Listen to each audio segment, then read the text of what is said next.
At Anurag University, be everyone you dream to be.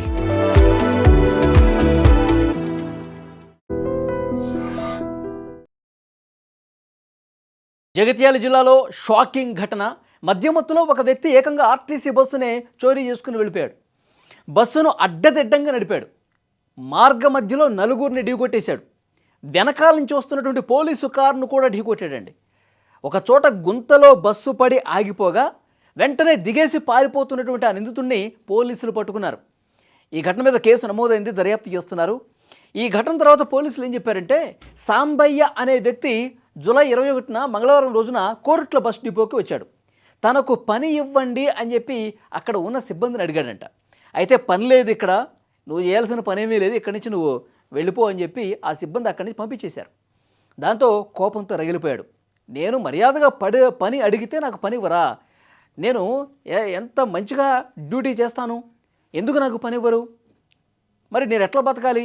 ఇదంతా కూడా మైండ్లో పెట్టి కోపం పెంచేసుకున్నాడు.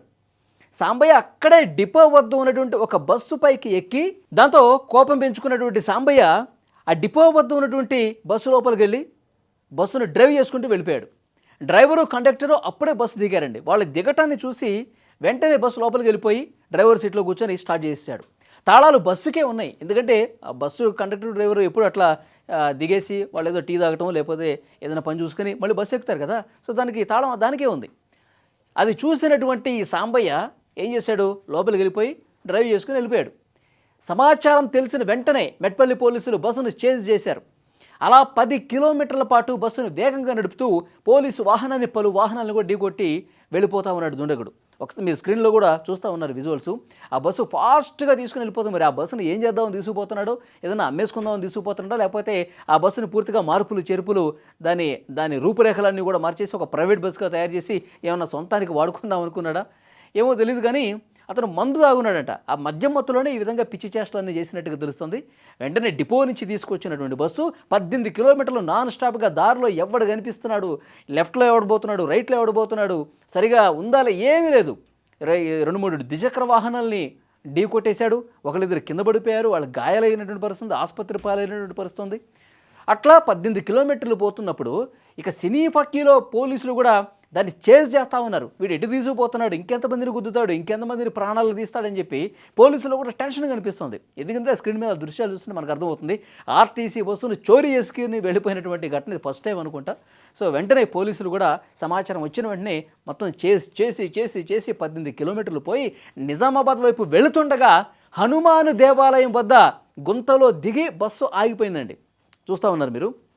దాంతో వెంటనే బస్సు ఆగిపోయేసరికి ఇక డౌట్ వచ్చేసింది, వెనకాల పోలీసులు ఉన్నారు కాబట్టి నన్ను పట్టేసుకుంటారు, చితకు కొట్టేస్తారని చెప్పి అర్థమైపోయింది. వెంటనే కామ్గా బస్సు ఆగిపోయిన వెంటనే బస్సులోంచి దిగేసి పారిపోతూ ఉన్నాడు. సో వెంటనే మళ్ళీ పోలీసులు మళ్ళీ చేజ్ చేసి పారిపోతుంటే మళ్ళీ పట్టుకొని మెట్పల్లి స్టేషన్కి తీసుకొచ్చారు. సో ప్రస్తుతం దీనికి సంబంధించినటువంటి వీడియో సామాజిక మాధ్యమాల్లో వైరల్ అవుతోంది. ఎందుకంటే ఆ చేస్తున్నటువంటి క్రమంలో పూర్తిగా వీడియో తీస్తూ ఉన్నారు. ఎటుపోతున్నాడు వీడు, ఏం చేస్తూ ఉన్నాడు, ఎంతమందిని ఢీ కొడతా ఉన్నాడు, ఎంతమందిని కింద పడేస్తూ ఉన్నాడు, ఎవరిని కూడా సెల్ ఫోన్లో రికార్డ్ అయ్యి ఆ రికార్డ్ అయినటువంటి దృశ్యాలు మీరు స్క్రీన్ మీద చూస్తున్నారు. మొత్తానికి అతన్ని పట్టుకొని కేసు నమోదు చేశారు కదా, వాడిని అరెస్ట్ చేసి జైల్లో వేశారు. మద్యం మత్తులో ఇలా చేశాను సార్, నేను ఆల్రెడీ పని కోసం వెళ్ళాను, నాకు పని ఇవ్వలేదు, నేను చాలా రోజులుగా ఇట్లా పని కోసం తిరుగుతాను ఉన్నాను, ఇక నాకు పిచ్చిలేసి నాకు ఏం చేయాలో తెలియక ఈ విధంగా బస్సు వేసుకొచ్చానని చెప్పి పోలీసుల ముందు ఆ తాగిన మత్తులోనే చెప్తున్నట్టుగా తెలుస్తోంది. సో ఇది జరిగింది మొత్తం స్టోరీ. ఆర్టీసీ బస్సుని తీసుకుని ఉడాయించి మరి ఆ బస్సుని పూర్తిగా ఎటు తీసుకెళ్దాం అనుకున్నాడో పోలీసులు కళ్ళు కప్పి, అక్కడ డిపోలో ఉన్నటువంటి సిబ్బంది కళ్ళు కప్పి అతనికి తెలియాలి. కానీ చాలా క్లియర్గా చెప్తా ఉన్నాడు, నేను తాగేస్తున్నాను, ఇక్కడ ముందు పని కోసం అడిగాను, లేదు కాబట్టి ఈ విధంగా నాకు అసలు మైకంలో ఉన్నాను, ఏం చేస్తున్నానో నాకు తెలియట్లా, అందుకే ఇలా జరిగింది సార్, నన్ను క్షమించండి అని చెప్పి పోలీసులు కాళ్ళ మీద పడుతున్నాడంట. సో అతను ఏ మద్య మత్తులో చేశాడో ఇంకో మత్తులో చేశాడో అది సెకండరీ పోలీసులకి. బస్సును దొంగతనం చేసి వెళ్ళిపోతున్నాడు కాబట్టి పోలీసులు కేసు నమోదు చేశారు. ఇంకా నలుగురికి గాయపడటానికి కారణమైపోయాడు వీడు. ఎందుకంటే అసలు కన్ను మిన్ను కాన్ రాకుండా రోడ్డు మీద పోనిస్తూ ఉన్నాడు కదా, కింద పడిపోయారు. ఆ దృశ్యాలు కూడా కనిపిస్తూ ఉన్నాయి స్క్రీన్లో. పోలీసులు మొత్తం డేటా తీసుకున్నారు కదా, కాబట్టి ఇది నిజంగా క్షమించరాని నేరం. పోలీసులు ఆయా సెక్షన్ల కింద అతని మీద కేసు నమోదు చేశారు.